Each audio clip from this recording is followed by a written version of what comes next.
June is Audiobook Month. Join Viviana, the Enchantress of Books, and the Audiobook Lovin Series as she celebrates the authors and narrators who bring your favorite stories to life. Not only will this month be packed with exciting guest podcasts full of all things books, but stick around after each episode for some special information about this year's giveaway and more. Hi everyone, I'm so excited to be celebrating our 10th year anniversary. Welcome to season 10, episode 18 of the 2024 Audiobook Lovin Series. And today I have the pleasure of chatting with narrator Lilly Drake. Welcome, Lilly. Hi, thank you for having me. I'm doing good. It's been so much fun to see you on socials and kind of seeing all the stuff that you're doing. And I'm like, talk to Lilly on the podcast. Yeah, it's good to be here. Thank you so much for having me here. I've seen your work and I've listened to some of the interviews, and so it's so exciting to get to know people behind the voice, I guess, is the best way of saying that. Just it's such a different energy too. So many of the characters we play are darker or morally gray, or there's epic romance, or it's just a different vibe. And so when you get to hear people's everyday voices, it's very different. So I like it. I think it's a just kind of like you said, behind the character and the mic kind of thing, and you just said it perfectly about the characters. But then also there's like I've had some conversations where like, yeah, I play a shifter who's a dragon, but I don't like lizards. And I'm like, well, see, that's something good to know. Yeah, absolutely. So then it's like, what do you do? Yeah, so stuff like that. But it's going to be a fun conversation. We're going to start by having you tell us a little bit about yourself, how long you've been narrating, how you get started. Gosh, I started narrating part-time in 2016, and then I went full-time in 2020 because pandemic. I was at home anyway, so my husband and I were at home, so we had free childcare, and I was like, "Hey, I'm going to work," and he said, "Cool, I'll see ya." And then things just took off from there. So I've been full-time ever since. Yeah. And have you found that your system from the very beginning that you first started, now fast forwarded, a few years later, has changed when it comes down to how you prep things and how you go about setting things up for it, but right before you get into the booth? Oh gosh. Yeah, I think yeah. So most of what I do is epic fantasy romance or dark romance. So it takes a lot out of you mentally and physically. Narration of any book for a long period of time takes people don't realize how much of your whole self you are using, even though you're just sitting in a booth. Right. So I think when I first got started, I was like, oh, okay, I'll just sit for a really long time and it'll be fine. And a couple months into it, I just like, okay, I'm gonna need to get in better shape and start eating better foods and paying more attention to what's going on. Not only to be physically present, but just mentally able to make so many acting choices. So you're not reading sides and then going in and auditioning and you've got, like a focus.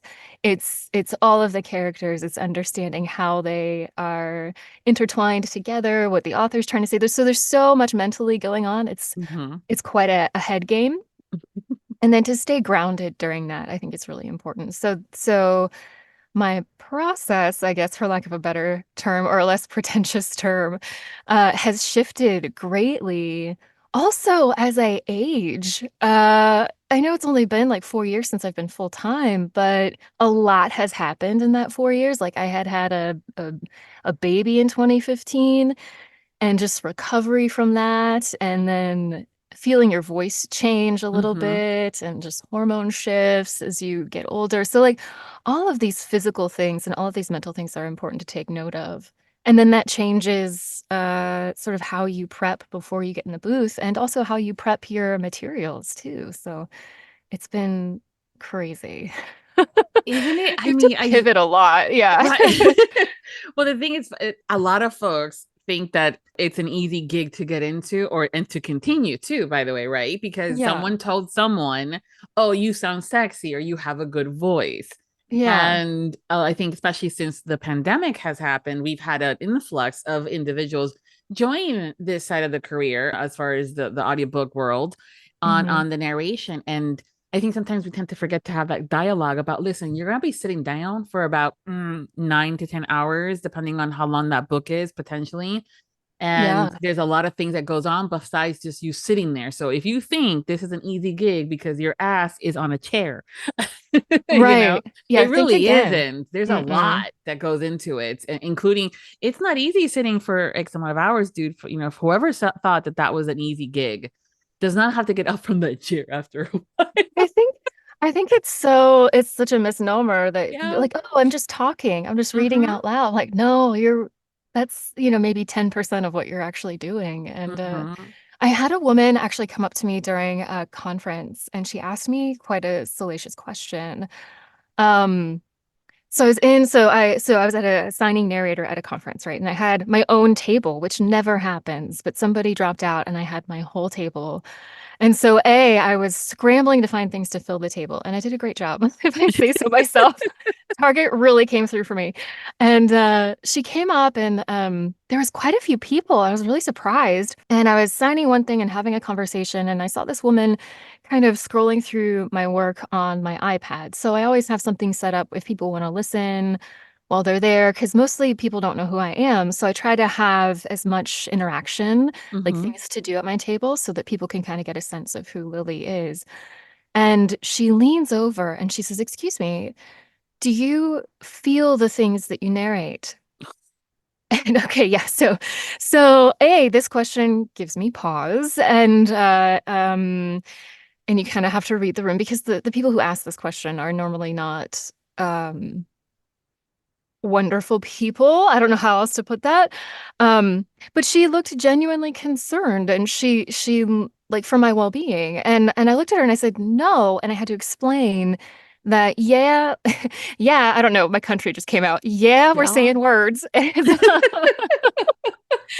Yes, we're saying the words, but our minds are really focusing on the subtext. Well, Mm-hmm. so it could be a very intimate moment, or it could be somebody walking down the street.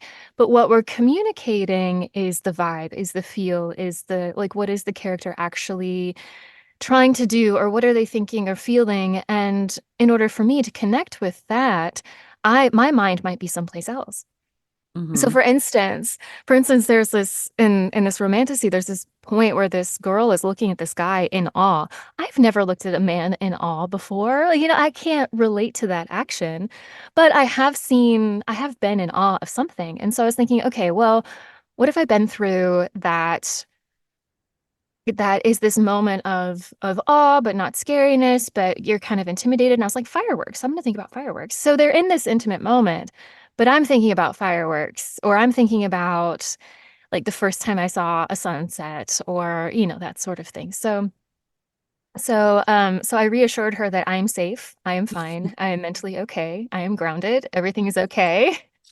But she was like, and I kind of understand what she's saying too, because as a listener, if you're listening to dark romance, you're listening to some pretty triggering moments, and Mm-hmm. and I appreciated her care. She seemed like she was very earnest in her question, and I very much wanted to respect that in my response to her. But it was a good question. You just have to be careful how you ask that. Yeah, I think when it comes down to dark romance, we're in the community. I love y'all, I really do. And I'm really great, and I love being part of it. I just think that sometimes almost like the keyboard warrior, scenario where you're behind it, you think you can ask anything, and there's no Mm, consequences to it. yeah. It's how you go about it, and also the misconception too sometimes, because people don't know. This is why I love having these kind of conversations with you guys to kind of explain certain things to the listeners Yeah. as to what the process looks like behind the mic and in the booth. And I know sometimes, especially when it comes down to dark romance, those topics are very heavy. Hmm. And I think sometimes maybe listeners may wonder what it's like to read back to back books with its, heavy topics. Yeah. And so there might be that mental concern. But again, how you go about asking it Yes. It's always very important. is Yeah. very important. And the narrators have people in their lives, friends, significant others, family members that do, check ins, and also Mhm. themselves. I think that you guys are all adults and can, you know, take care of yourself as much as possible, but also have those individuals. Because I know I have my people that they don't hear from me after a while, and they're like, "Hey Viv, did you take your meds?" I'm like, yes I did. The question became, did I eat? Because I forgot to. Exactly. Oh, I have a friend like that. I have one Yeah. that I reach out to, and he'll Yes. check in on me every once in a while Yes. because he knows how hard I work, and he knows my drive, and he knows that I am involved in back-to-back projects all the Right. time, and he'll just be like, "Hey, did you drink some water today?" And I'm like, Yes, "No, I exactly. didn't." I'm the worst. Yes. Or Viv, you've been really into, again, your paranormal stuff. You cannot adopt a dragon, right? Yeah, like Or they a just bear keep or a shifter you. or a dog or anything, Exactly, right? exactly. Life is not a why choose. It's just Right? mostly it's not. And Yeah. there's like a lot of safety issues you gotta Yes. put into play Yeah. that they don't talk about in books Yes, sometimes. and remember that there's, you know, in renting, you know, not renting, but adopting and rescuing another thing is another load of responsibility and cost. And I'm like, Exactly. Yeah, damn we it. shouldn't do that. Ugh. No. Like, dude, why do you gotta be? I'm like, I just wanted another Yeah. puppy or doggy. You know, puppy breath for me is the Oh, biggest thing. oh. That they're so cute. And then they have Yeah. accidents in the house and you're going, yeah. And they smile at you. I'm like, Now I remember. Yeah. yeah. But Mm-hmm. I think having a support team Yes. at any time Mm-hmm. is wonderful Yes, just as a human. absolutely. And it also, I think there's great value also in engaging in our own stories as human beings because we are Mm-hmm. stories. Yes. Stories are us. We are creating our own story every day, every Mm-hmm. moment that we live, and that is equally important. So I really seek when we talk about like I know we say equity in terms of male-female relations in the public square, but I also love that idea of equity in my own life, that I am important. My own story is the most important, and these stories cannot take over my life. And so that to me, that is the ultimate. So I do have a little saying. I sometimes well, I shouldn't say that. I got a new booth liner kind of thing. So I need to put up sayings. It's just like my story is the most important. What do I want to tell? How do I want to tell it in my everyday life? And that has to do with the relationships that I have. Relationships and community are everything. Yes. And so, and then attached to that, I getting those kinds of questions, I want everyone to take an acting class, like a 6-10 week acting course, just for the sake of taking an acting course, not for any sort of goal, because I think it opens up so much more about ourselves Mm-hmm. and so much more understanding about how this process works and who we are as artists. Mm-hmm. So we are not the voices, we are not the stories, we are just the storyteller. Yes. And sometimes people can't differentiate. And I think it has to do with opening up that creativity, that right side, in different ways. And so I wish everyone would take an acting course. I think it should Yeah. be required. Yeah, I do. I do. Like in school, like everyone needs to do Yes. theater. Everyone needs, like, it needs to be a required thing. So not only does it sort of open up that creativity within you, but it's not about being a good or a bad actor or a good or bad performer. It's about opening up that Creativity. empathy, Yeah. that understanding, that seeing life from a different perspective, not only the perspective of the character, but the writer. Mm-hmm. Exploring what people are trying to say to you and when they say certain things, but the vibe is different. Like communication is so nuanced. And I think acting and taking ourselves out of the story for a little bit, like not engaging in our own story and just engaging in fiction for a little bit, takes the pressure off. Like we can truly investigate um, these different concepts, these headier, more complicated concepts. That's why I love dark romance and I love fiction so much. It just kind of takes you out of your own world so you can Mm-hmm. process a little bit and just have Yeah. fun and be exposed to new concepts and do that without judgment, you know? Yes. And I think Yeah. that that's where most of our love of reading kind of happens, in Mhm. that we are escaping or spending that time instead of maybe watching a movie or listening to music. We're just, going through our own moment of, being not ourselves. Mm. And that's fine and that's great. And I love it too, because sometimes you can discover new things. I know I have a friend that discovered that they may actually like baking because they were reading a couple of books in a series where it has to do with that. And the author did a fantastic job of accurately representing that line of work, because sometimes As someone that has a culinary degree, and I'm sure it has the I same thing to forgot do about with, that. Yeah. but I'm sure it goes with any other field of career, whether it's a firefighter or, a police officer or a DJ or things like that. People have a misconception of work. And so when someone's doing and writing a story, research is important, because if you're busting out with something and it's the wrong chop, I'm going to be like, yeah, no. Like, and we're done. And we're done. Yeah. But also Yeah. baking, for me, an example, is something that it's can take a lot out of you, in the sense of it can be Mhm. great and you have the methodical stuff, but if you forget an ingredient, your shit's done. You're done. You got to start all Yeah. over again. But she discovered that she liked the mythology, the whole process, and so she started wanting to bake, and she's been doing little things here and there. And other people have decided to do more traveling, because the world that they were discovering in this book was, and then they got into more research, and so it's just one of those things that we can self-discover a lot, Mhm. including, when it comes down to things like our sex lives and sexuality and all that stuff, or just wanting to know that, oh shit, we should really focus on us and do some self-care. And Mhm. it's been Mhm. great, from that perspective. So it's definitely something that we tend to go into it from, the more in an adventure kind of thing, and reading for entertainment. But I agree. I think that the arts, whether it is acting and theater, or choir and chorus and guitar and all this other fun stuff that needs to be there to kind of reactivate our right side of the brain and be more creative, would allow for a lot of things to maybe have more betterness in our lives, right? Improv classes. I remember I was talking to one of the other narrators, and they were thinking, "Yeah, I took an improv class," and I'm like, "Yeah, that'd be good. That would have been fun to take in high school, just to kind of how to deal with You scenarios, or can speech still take, classes." yeah, you can Yes, still take that now. You can do yes, that now. And that's what absolutely. people honestly Yeah, don't understand too, is they're like, "Oh, I'm working, I have a family." yeah, Yes, you are working. Yes, yes, you have all these things. And yes, you can still go take an improv class at the yes, local theater, or, audition for a show, or like learn how to audition for a show, because yeah, auditioning and performing are two separate things. And so we're just, have these yeah. creative hobbies just to develop as a human being. Mm-hmm. And I think that's the bottom line. Is I think for me, acting and storytelling is the most human I can human, Mm-hmm. um, because it requires this understanding of what people are trying to say and what people are trying to do, and the heart and the intention behind the words. Mm-hmm. Um, and that's how everyday life is, you Yeah, know. So it is. it's very And interesting. it is, and it's just taking the time again. I know that actually I was looking about a sword wheel, I was looking for a class for Father's Day for my husband. I'm like, you know what, as a gift, he's been wanting to make me make his own knife and dagger and stuff. So I was looking Yeah. into, sword smithing for him, and figuring out, where they are in the area. And I'm like, wait a minute, why am I looking for him? What do I want to do? But Focus, focus. Yeah. yes, right. It's one of those things, but it's just one of those, like, okay, great. But again, it's just something that, I'm glad that the question was asked. But as the listeners, kind of going back real quick to that, is Yeah. read the room, and also, like, Yeah. when's the appropriate time to ask certain questions. Know and trust that these authors, and the narrators are okay, and then they have Yeah. folks, so, We do. appropriate. Yeah. We can't do our jobs without a proper Mm-hmm. support system, Mm-hmm.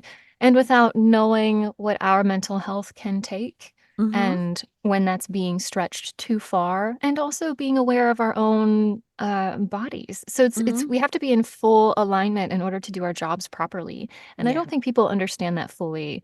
I think there's a lot of misconceptions, like we were just talking about, how you're just Mm-hmm. sitting and reading words. No, you're really not. And so whatever it takes for every actor to be in that proper alignment is different for everyone. So Yes. it's like I want to outline for you what I do, but also I don't, because that's very specific to me. Yes. And what I'm going through now, and that will change in the coming months. So this is an ever evolving thing. So right now, my prep for getting in the booth is about 40-45 minutes, but in 6 months it might be 10 minutes. Yeah. It might be something completely different. And so we're just having that constant self-awareness, um, is, I think, one of the most beneficial things that I've pulled from having an acting career too, Mm-hmm. is that carries over into real life. Absolutely.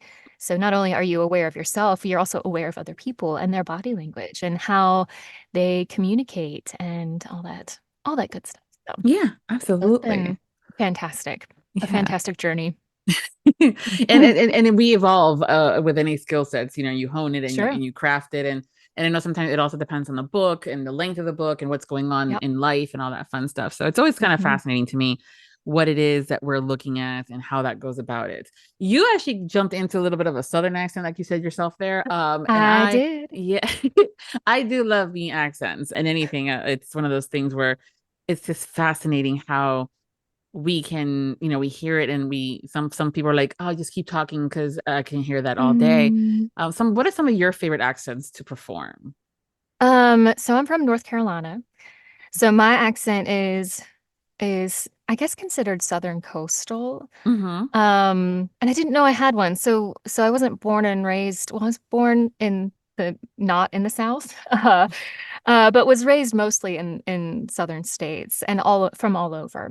So I think there's actually a website where you can turn in your like a recording of your voice, and it will tell you by the way you pronounce certain words exactly where you've lived, which I find to be the creepiest, but also very fascinating. But most of my accent is from Texas and North Carolina. Mm-hmm. So anytime I can do a North Carolinian accent, I've done a couple of books set in North Carolina. I'm about to do another one. So anytime I can do something set in NC, then I'm golden. Mm-hmm. I get a lot of Russian. I had some Boston. But what's funny for me about accents is I don't have a talent for shifting in and out of them on the fly because I feel like that's going to be your next question. Um, so just like pre-warning you, that's probably not going to be real great. They're very connected to the characters. And so if you hear any of my accents, like I just got done with a Russian series Mm-hmm. or a series where I had to have a Russian accent.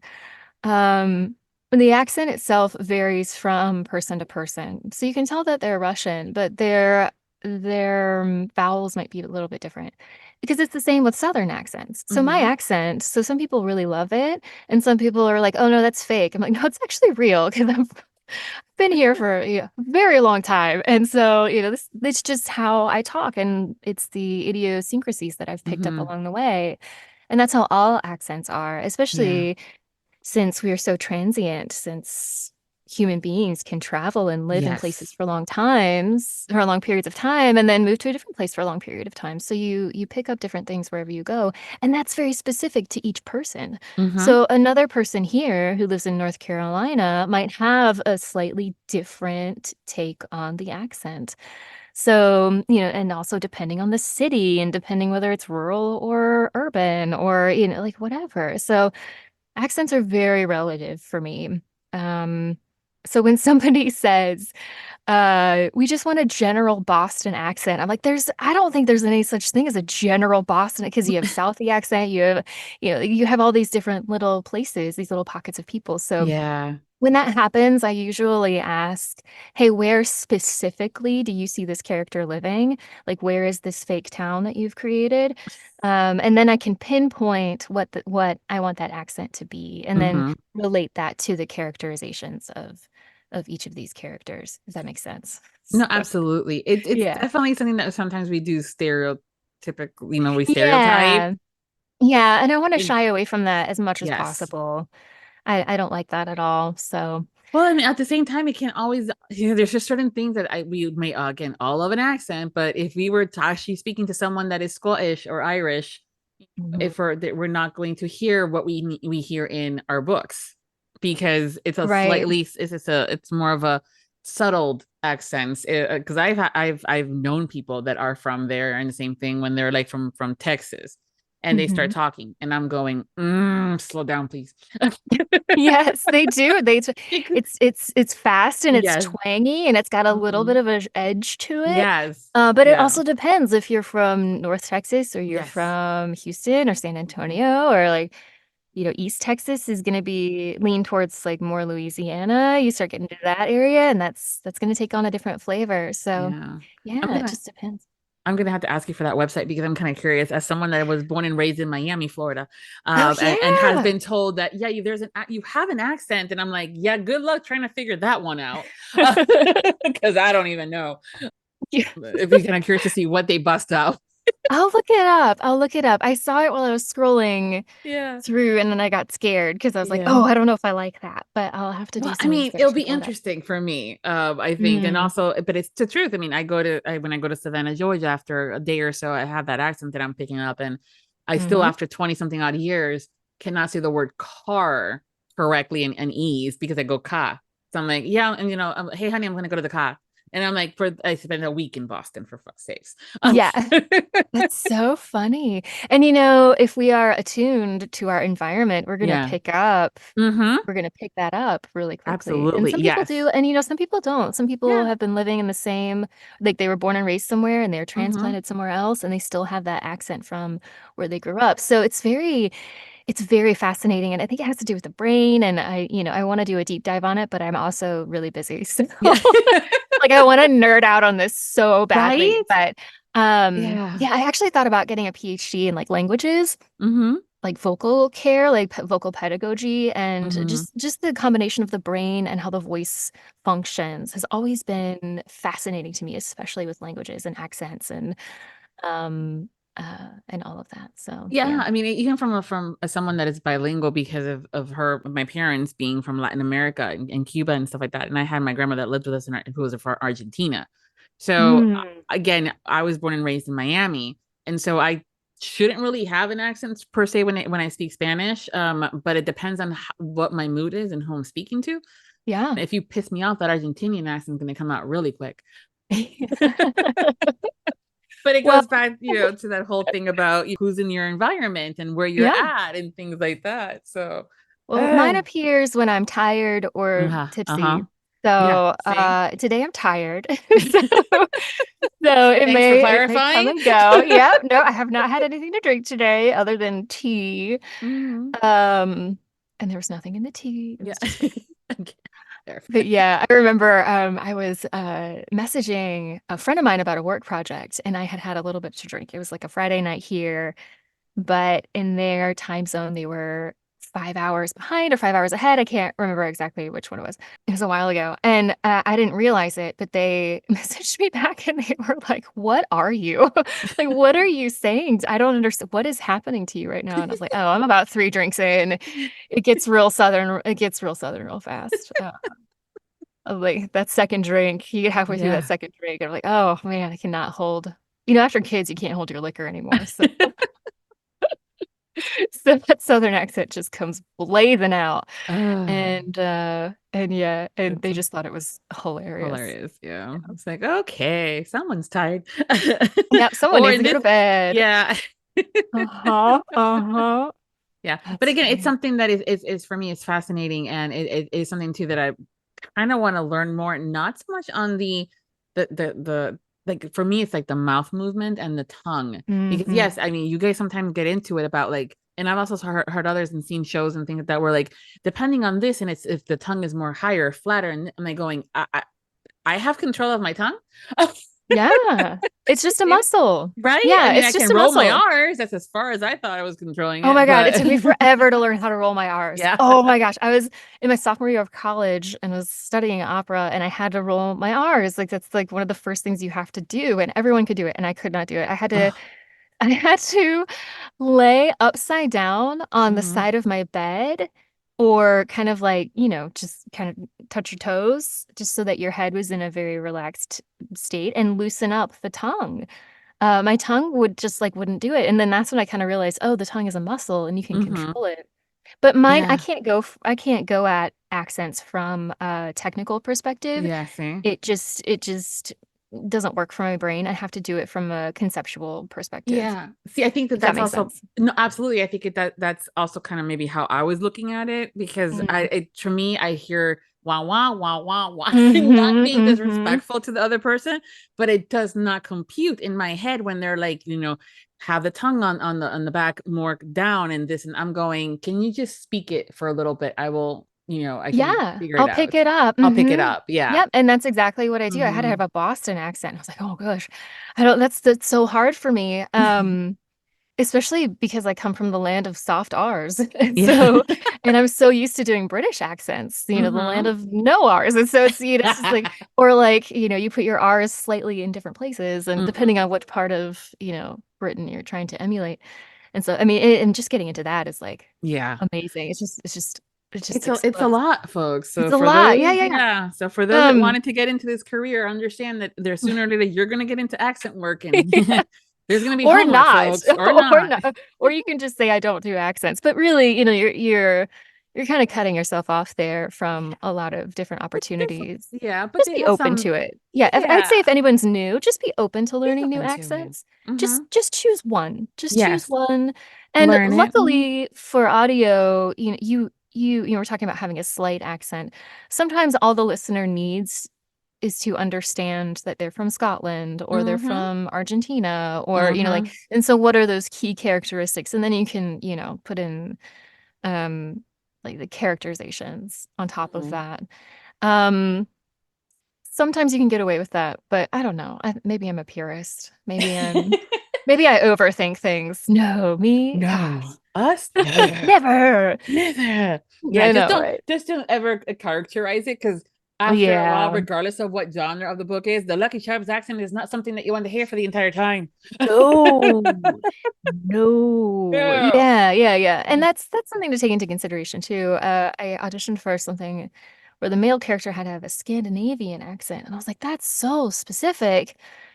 Also, because of the timbre and the qualities of his voice, it sounded so harsh, and I questioned, not to the production team at all. I said nothing, because it's not my decision. Mm-hmm. But in my own head, it was just kind of like, I don't know as a listener that I would want to hear how in it they were with this Mm-hmm. character and this accent. Like something needed to pull back. And that's just my artistic interpretation of this particular Mm-hmm. piece. But everybody's different. But I just thought I don't know if I could hear that for hours on end. I would just have a hard time. Well, same thing Uh with the Irish and the Scottish. yeah. After a while, it's really hard. That's why I say it's something that sometimes the subtleness is what it is. It's not the hints. I'm Mm-hmm. like, oh, Irish, got it. Yeah. What are some of those words? Oh, okay, Boston, got it. Or what we Yeah. think. Yeah. So all those little Yeah. things, but it's Yeah. fascinating, and thank you for kind of like sharing how we left and right brain things sometimes too. I think we tend to Yeah. forget about that when we're Mm. learning or trying to do something new, and how we approach things while we're trying to learn. I'm like, all right, where's my brain at? Because Yeah. yeah, And so everybody that's learns differently. mhm, Everybody learns completely differently. And absolutely.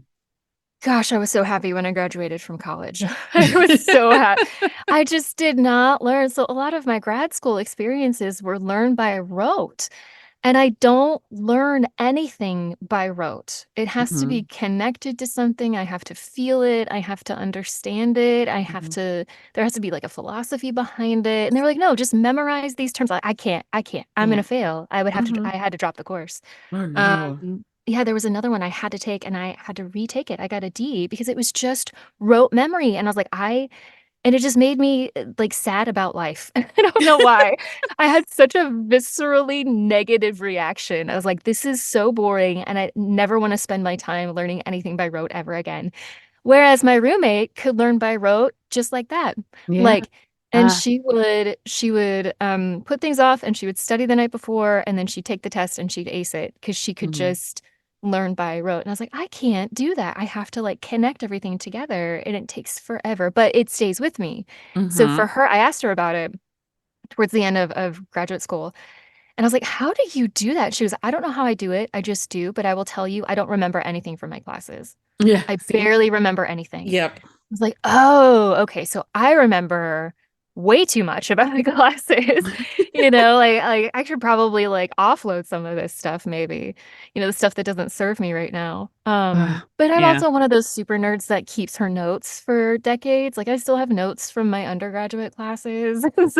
And I love them. And I look back on them and I'm like, oh, I remember that class and I remember the people. They're like memories for me. It's so weird. It's so Yeah. weird. But I don't know. It's just Yeah, what it I feel you. I understand. I kept a bunch of my notes too from college and stuff, and then I needed the Tupperware in the space, so I got rid of them. Oh no. But however, kept most of my culinary stuff because again, those Yeah. are recipe books and I love Yep. that, it's different Those are things. like But gold. yes, Mm-hmm. absolutely. So we're gonna change gears a little bit here Yeah. because I did give you guys some homework, Yes. which is a couple of fun little things here for you guys. Yes. So us, you being that this is your first time here, you won't know this, but in what we do normally for the patrons is a quick round of would you rather, where I make you guys choose between two things because I'm evil that way. And one of the questions is, would you rather tell everyone your guilty pleasures or never partake in those guilty pleasures ever again? 99.99999% of y'all are always like, oh yeah, tell everybody Yeah, because absolutely. we never go into the what those guilty pleasures are. But it becomes the running joke afterwards, like, oh, don't worry about it, we'll talk about it when you come back next time. And that usually I just don't, right? Because we're talking Interesting. about other things. But I think also too, we tend to automatically think of guilty pleasures as something on the sexual nature of things, or something that's a bit taboo, and so I also kind of wanted to normalize that not everything is sex or sexual in nature, Really? Oh right? no. Yeah. Right. But also it's having that dialogue of Mm-hmm. the guilty, quote unquote, why guilty if I'm enjoying it, or what you define as a guilty pleasure. Like I've had some of you guys bust out with eating ice cream for dinner is considered their guilty pleasure, and I'm like, oh wait, I thought that was adulting and we get to make decisions. You're right. But it's been fascinating. So kind of like going on that sense of like, we're going to talk about some of your guilty pleasures now because why not? Yeah. Yeah. So what are some of your guilty pleasures? So I don't think of guilty pleasures in terms of sex. That was not an automatic thing for me. I don't know why, because I'm a romance narrator on a romance podcast, so I should have like made the association, but And I I'm did not that not. girl either, though, because I'm I a would have weirdo, so asked. yeah, I did not do that.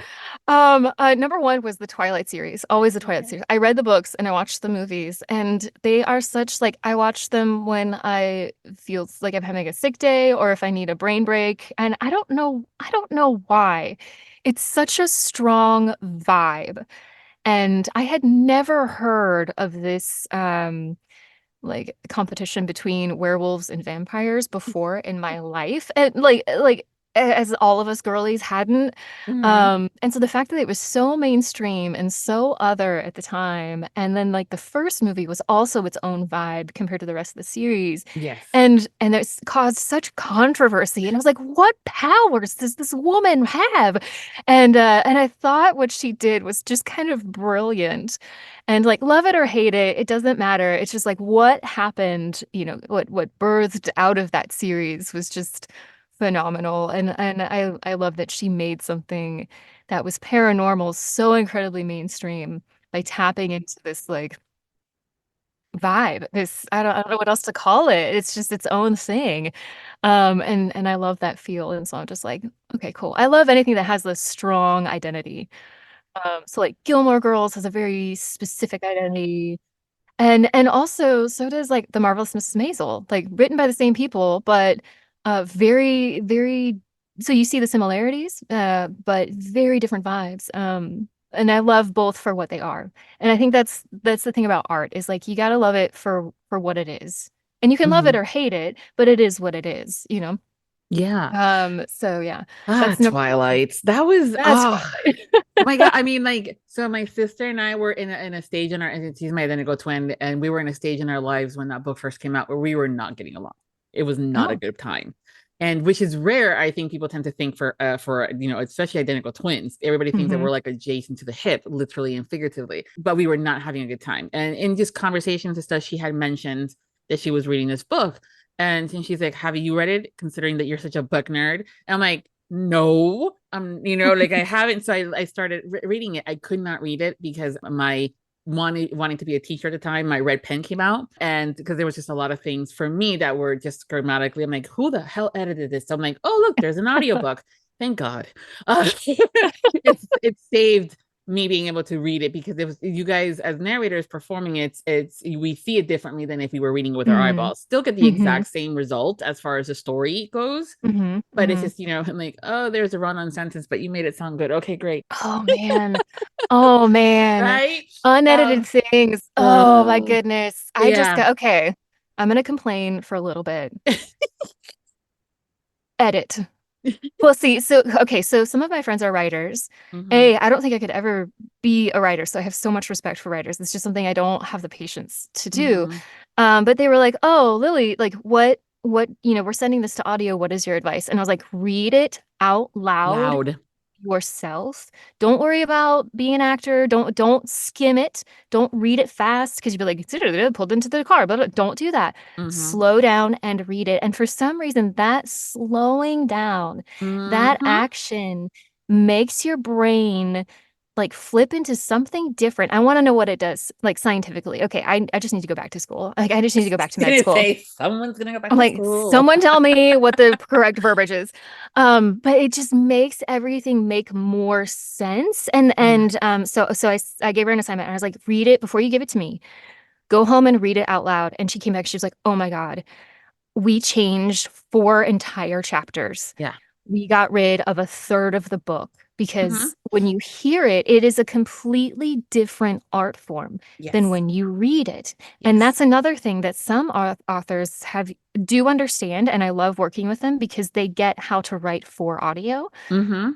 But not everybody gets that because they're not writing for audio, they're writing for readers.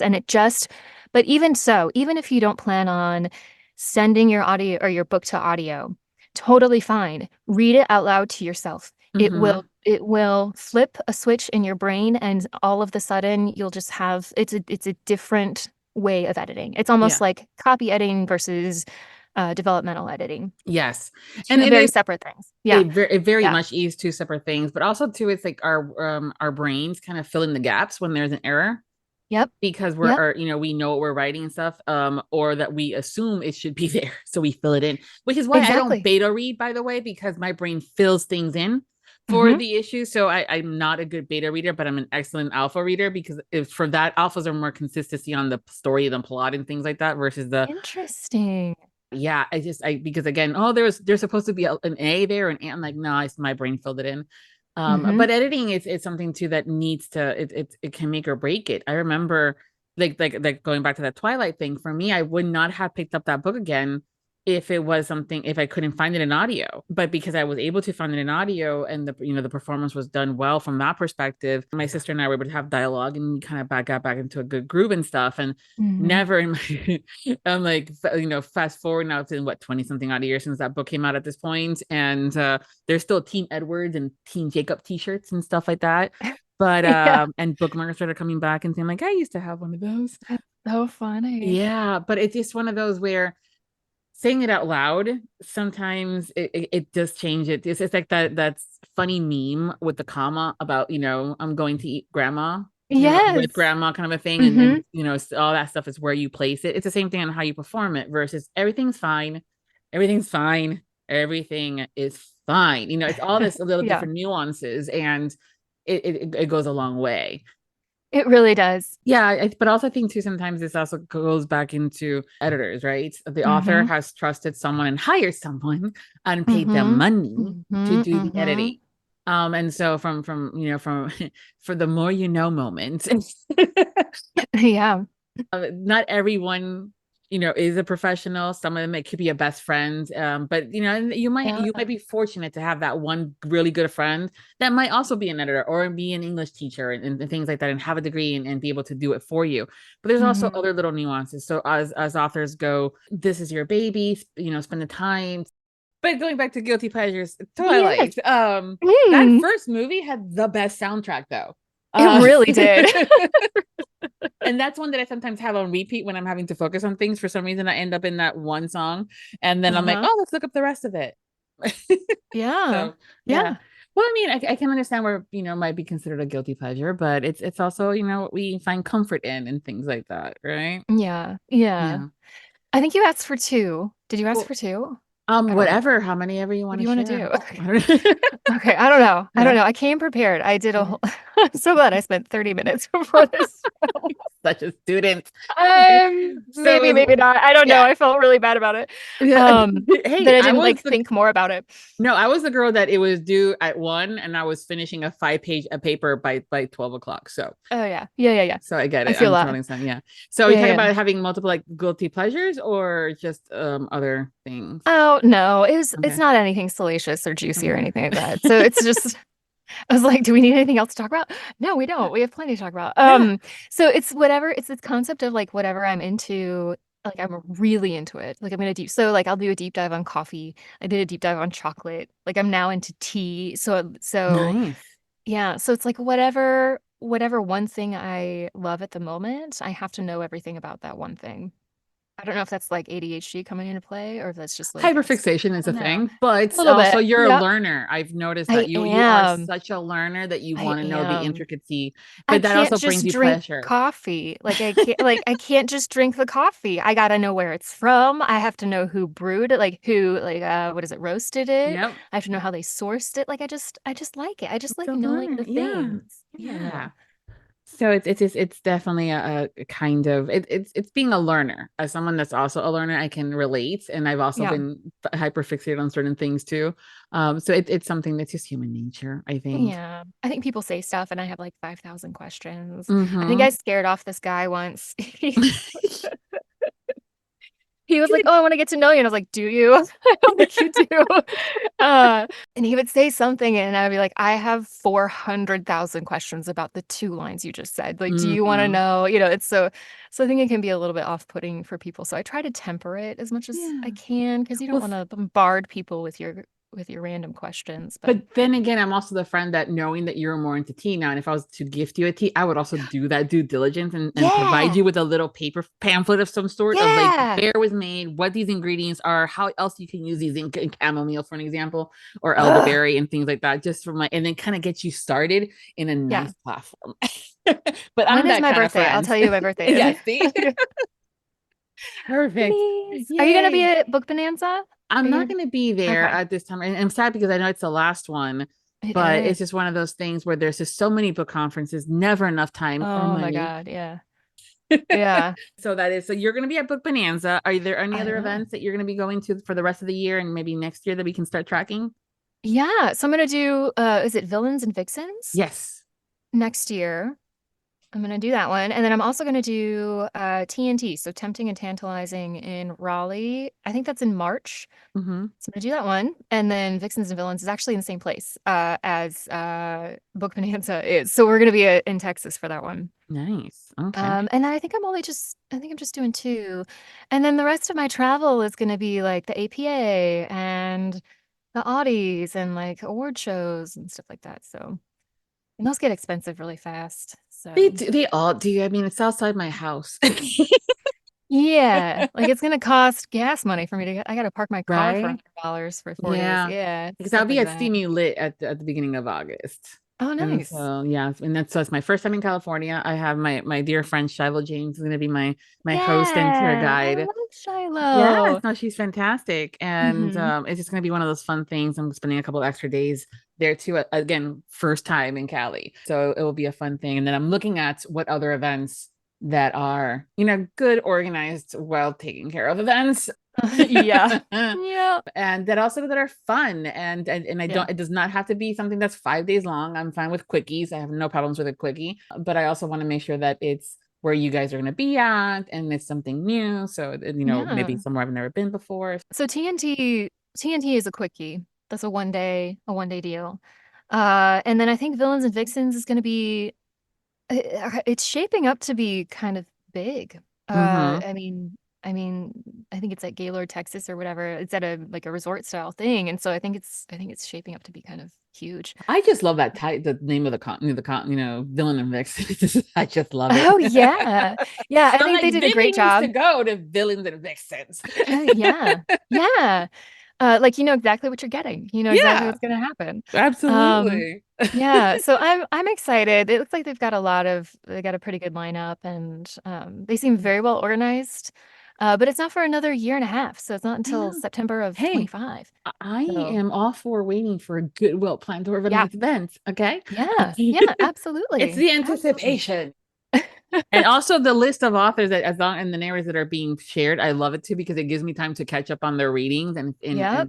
and discover new ones for me if I've not had the pleasure of reading Yep. them before or listening and then kind of going from there. So it becomes a whole spreadsheet, folks. Yeah. Yeah. Well, But for yeah. those of us who love a good Oh spreadsheet, yeah. it's amazing. It also gives me time to get to know like who's going to be there. So Yeah. like my friends will be there, obviously, my Mhm. other narrator friends. So that's going to be fantastic. Yeah, narrators in the But world. also, yeah, in the wild, In the wild. we exit our booths one Yeah. time a year. Um, but no, just getting to know new to me authors is always great. And there's always like little side parties too for authors and narrators to just mingle, to just Mhm. chat because we're people. Like we're doing this big art thing and we're sharing a lot of ourselves with the world. And it's so nice just to get together and relate to each other on that level as opposed to a professional exchange. Do you know what I mean? Like as opposed to uh, just knowing each other through the work that we do, we can now know each other as human beings, as people. So I always look forward to those Yeah. after parties or the side quests. Side quest. Oh my God, I'm I'm so a sucker for borrowing side that. quests. Yeah. Oh gosh, I got it from, was it Andrea M's? I can't remember. We were at APA and Mhm. it was incredibly overwhelming. We were at APAC. It was so overwhelming. And she just pulled me aside and she was, "Do you want to go on a side quest?" And I was like, "Yes." So we just went up to go get something from someone's room, but there was like four of us or something. We had to leave. We had to leave. We needed a side quest. And I just thought that was so fun. I was like, I'm forever doing that. Because these big events just get incredibly overwhelming in a sense of you are constantly chatting with people that you You're don't on, know. yeah. You're on for Mhm. like 4, 5, 6 hours at a time. And you just need a minute with your bestie or you need a minute by yourself to do a side quest, Yeah. get a drink. I'm so loving that. But also makes everything to do fun. But Exactly. before we go, because I could continue Yeah, talking to you forever. I Tell know. us what you're currently working on and what is coming up next for you that you can share. Ooh, so much. I'm actually gonna have to pull up my calendar because I don't know what's happening anymore. Okay. So Uh, a couple. I don't even know where to start. I just flipped to my calendar and my brain just went, no. It's so many colors happening. Okay, so Book Bonanza obviously is the next biggest thing coming up. I recently got onto was cast in The Plated Prisoner by Raven Kennedy. So that is a couple of book series, which I am loving so far, by the way. I'm in the middle of we just finished Crown of Earth and Sky by Emberly Ash, and we're working our way through that series. So both epic fantasy, romantasy, fae, traveling through different planes. People have very unique powers used in very unique ways.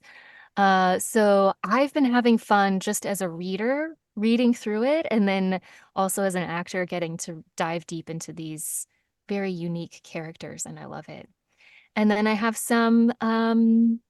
a thriller coming up that I can't talk about. I have a lot of stuff coming up that I actually can't talk about, which is very exciting. Mhm. So I can't wait. But everything really that I'm doing is on Audible, and you just search Lilly Drake, and Yeah. the most recent stuff comes up, and there's a ton for pre-order, and Yes, I saw that.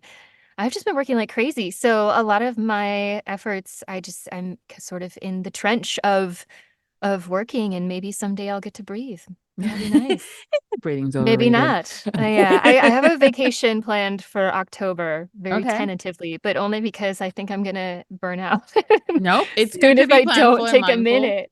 Yep. Yeah, but the projects come in and our business is very feast or famine and you have to Yes. set things up and if life shifts for you, I've had a couple of life shifts lately and needed that work. And so I'm Hmm. just insanely grateful, but at the same time, self-care comes first. The Absolutely. Well, I mental mean, care, the otherwise you physical get care. sick and then you can't record and then you sound stuffy and it's not Exactly. sexy and you're supposed to be in org and that's not going to have a fairy sound. I mean, like whatever.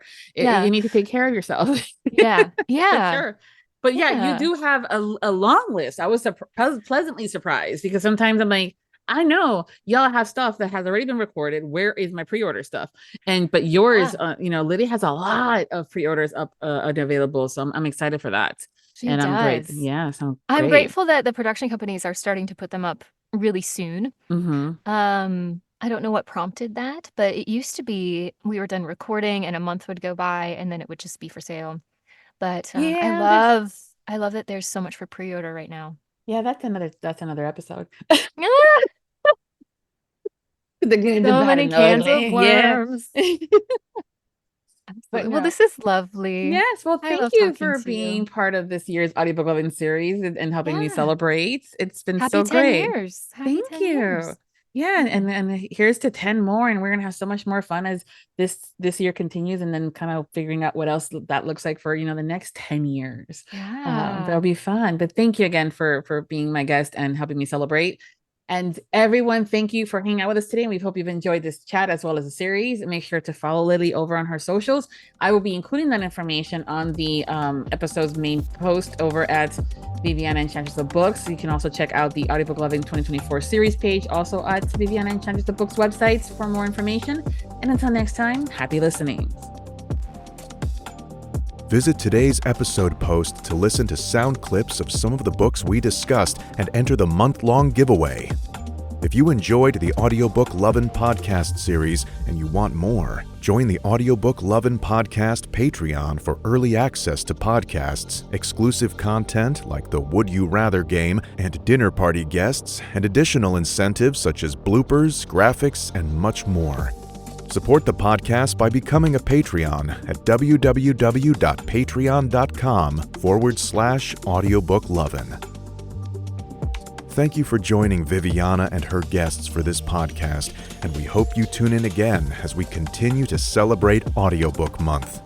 The Audiobook Lovin Series is hosted by Viviana, the Enchantress of Books. Please make sure to visit the main page linked within the post to learn more about the entire Audiobook Lovin Series and the enchanting author and narrator guests who have joined us over the years. If you've enjoyed today's episode, please consider leaving a review wherever you listened, and please follow us on social media platforms and subscribe to the Viviana the Enchantress of Books newsletter. Until next time, happy listening. Audiobook Lovin hopes you have enjoyed this program.